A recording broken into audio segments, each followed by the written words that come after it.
Hello, this is Nick here from Gorgon Reviews. I am talking with Colleen Thurston, the director of the documentary Drowned Land, which has played at a few festivals before this, but has finally made its way to Seattle. Drowned Land is a documentary that shares the stories of a group of water protectors determined to preserve the lifeline of their community and end a cycle of environmental exploitation on the Kiamichi River. So first, thank you so much for spending your time here today. Yeah, thank you so much for having me. I'm looking forward to talking to you. I like to ease into interviews first just to get to know the subject a little better. And with that, I want to know what the first movie you remember seeing in theaters. Oh, in theaters? Yeah. I have a specific memory of my grandmother taking my sister and I to see The Lion King. It's a very I popular don't one. know if that I don't know if that was the first, but that might be the first that I remember. Nice. So you're an assistant professor at the University of Oklahoma Gaylor College of Journalism and Mass Communication, which No, is I used to be. used to be, ah, where are you now? I'm a recovering academic now. Okay. Right now I'm just focusing on the film and getting it out there, developing some other projects. I've got a couple other freelance contracts. Um, yeah. Okay. Well, I'll still ask a similar question to that. So you were teaching technically like future journalists and stoking the flames there. Uh, was that something you ever wanted to do? And like how'd you get into that first? I love that question. I don't think I ever said I wanna be an instructor, I want to be a professor. Um, but I kind of fell into it. I had done some teaching assistant jobs. I used to teach test prep, like SAT and ACT Mhm. test prep through college and grad school a little bit. And I needed a job and I applied for a job in academia. I didn't really know what I was getting into. I kind of looked at it as just a job. Mhm. And then I realized academia is bigger than that. It's a bit of a cult, but yeah. Yeah. So Drownland's your first feature length documentary getting released after you've had a few shorts and the TV series. Um, how long would it say it took you after you realized you needed to make a documentary on this subject and getting the project on the ground running? How long did it take me? Mhm. Oh my goodness. Well, the subject matter has evolved quite a bit.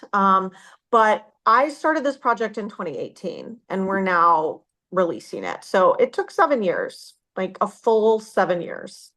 Oh, um, you can think of this next one as an open-ended question, take as much time as you need. But in your words, can you describe what is going on with this river? Just all, Yeah. yeah.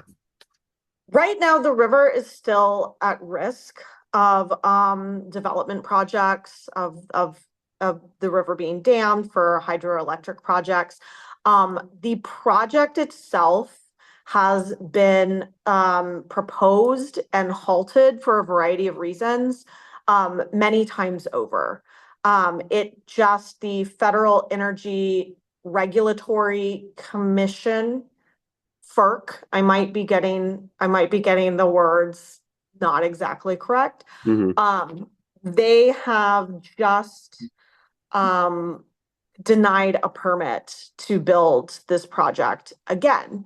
That being said, we're at a point now where there are community members that are proposing proactive legislation to the Choctaw Nation Hmm. to protect the river from here on out. So that would mean no other projects can be proposed for the river. And whether that happens or something else happens, there are these measures and that are currently being proposed that will hopefully protect that river. In the documentary, there's a few passionate people who speak up in the public hearings for developmental projects, um, and how it would affect those living there. It's just a small that gets focused on, but how big would you say the community is involved with getting these projects stopped? The community is very activated. There are community members that think the best course of action is to declare the river a wild and scenic river. There's rivers throughout the US that have this designation. That comes with pros and cons. It does have a level of protection. There's also community members that, want the Choctaw Nation to either amend the Constitution or add a law that would protect it that way. And then yeah. So the community is very activated. It's a When I say community, I feel like that's kind of misleading because this is a very large area Mm. and it's multiple communities, really. And it's multiple communities that are sometimes hours apart, and that, have their own opinions on what should happen with the river. But the general consensus is that the river needs some sort of protection. So for the documentary, or let me restate that. Uh, what is your involvement in this project outside of making a documentary about it? Yeah, thank you for asking that. I mean, I have come to know this river and have my own relationship with the river. So Mhm. I do feel very, very strongly. I Because the documentary is destined for public media, it can't really be an advocacy piece. So the film can be used by others, to advocate for what they want to do, but legally and ethically speaking, I am not using it as an advocacy piece for, my own agenda, um, other than to clearly communicate the message that this is a very special place and it needs those kind of considerations for some sort of protection. Yeah. As you noted earlier on, the documentary does kind of end on a positive note. The crux of them complaining about that building project, they get to put a stay on it. It gets delayed. It says no. Obviously, said there's other future threats coming. Um, I was happy to see that, of course, because like just in general and in real life, I feel over the last few years, just getting beat down again and again by corporations coming and getting their way, and these meetings leading to nothing. So it's Yeah. shocked to see that like the little guy can win, so to speak. Um, Yeah. Oh, do, sorry, go ahead. do you think it's helpful to have a platform like this to showcase a win, that there are people fighting the good fight? And are you hoping it leads to others feeling inspired about their own lives and community? Absolutely. I mean, I keep saying, like, if this can happen in the buckle of the Bible Belt, in the reddest state of in America, in flyover country, in rural America, then this really can happen anywhere. And I find that very inspiring. I have to say, from my own perspective, like I am a native Oklahoman. Like I've lived elsewhere, but I came back, I started my family here. And I feel like there's these narratives about Oklahoma and places like Oklahoma that I've internalized, which is, that we're a bunch of like rednecks or that we're uneducated or XYZ, that we all vote a certain way. And that's just not true. And there are people that probably wouldn't even consider themselves environmentalists that are staunch protectors of the water source because that's their cattle's water, right? Or that's where they fish.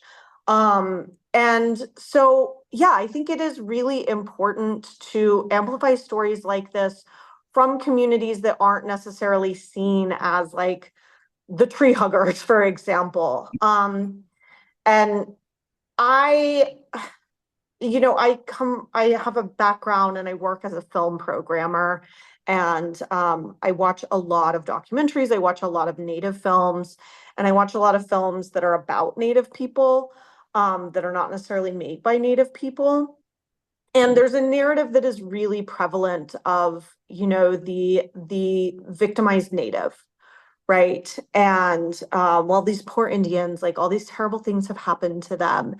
And I really wanted to try to not perpetuate that narrative. So it was really important for me to include moments of like humor or joy, community, and hope.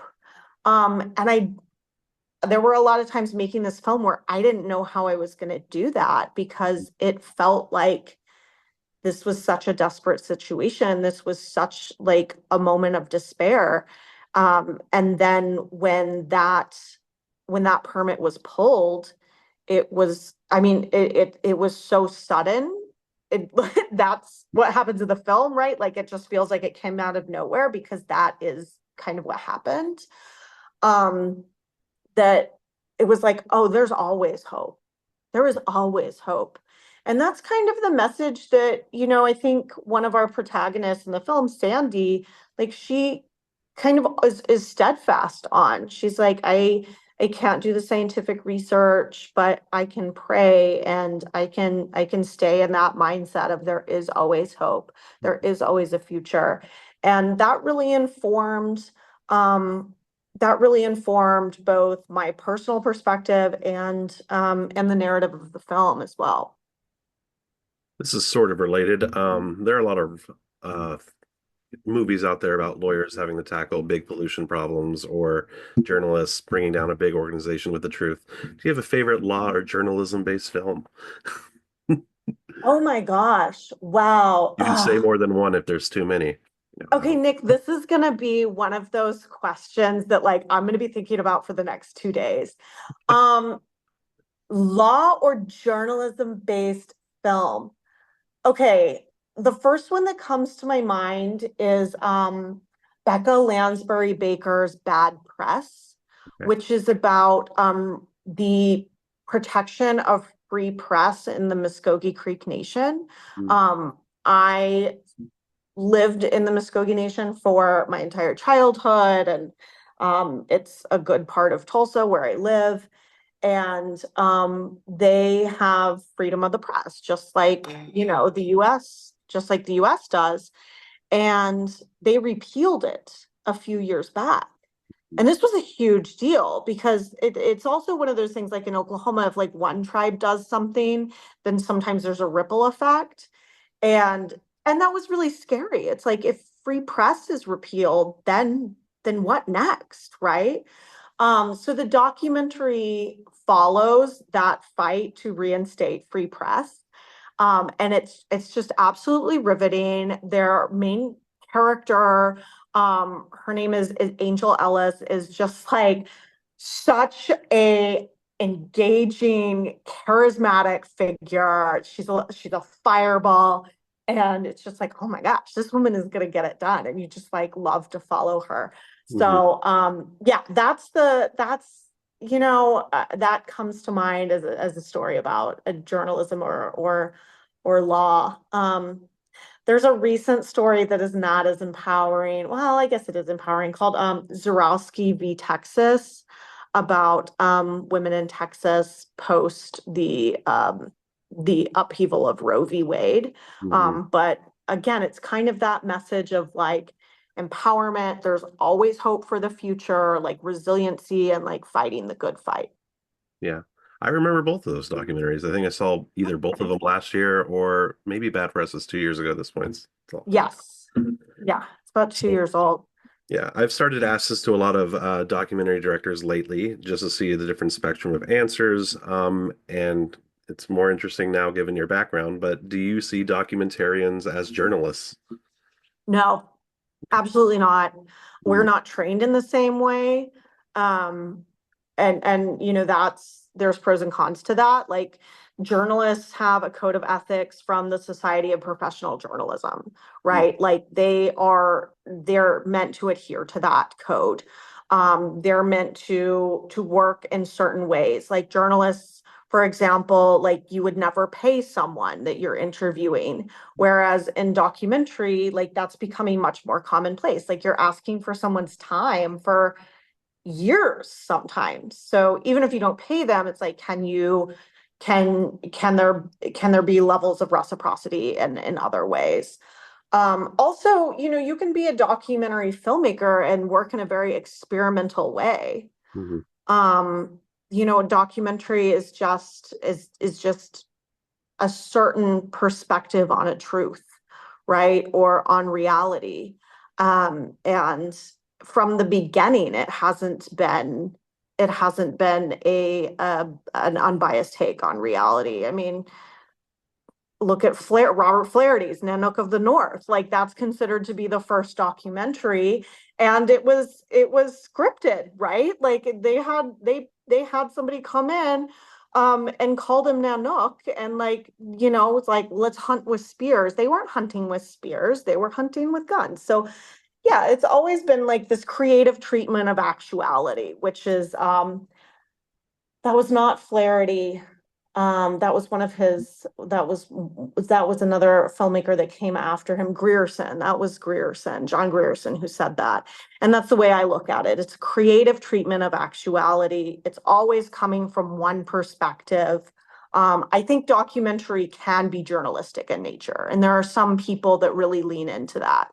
But on the other hand, like sometimes you have someone like Michael Jordan, who works with ESPN to make basically an autobiography. And people get up in arms and say, that's not documentary. It's like, well, it's not journalism, is what it's not. Yeah. But it's an autobiography. Like, why can it not be a documentary? I Yeah. love this question because when I do teach, that's how I open the semester. Mm. And then we have a whole conversation about what is documentary, what is journalism, where's the overlap, and what do you think about all these things? Yeah, you came in with receipts and quotes ready to go. I love it. This was not scripted, everyone. Um, so are there other topics you have been itching to make a documentary about in the future? Yeah, absolutely. I'm currently developing a documentary about Indigenous puppeteers. Um, I puppets kept coming into my life, and I was like, this is really lovely. I have some friends who are puppeteers, and it's such a like wonderful world that most of us, were exposed to through things like Sesame Street and the Muppets. Hmm. And so I'm early on in developing that. I also wanted to do something that, felt like more whimsical and had a lot of joy, and, maybe wasn't as heavy as this story of, protecting a river. So once again, thank you so much for spending your time answering some questions about directing the documentary Drowned Land.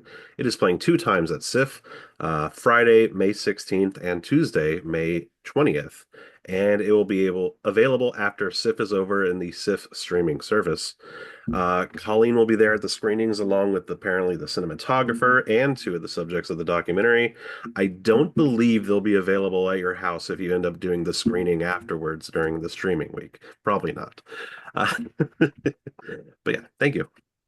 No, would love to be there, but no. But thank you, Nick, so much for having me here and to talk to you. It was really great chatting with you about documentaries and my documentary.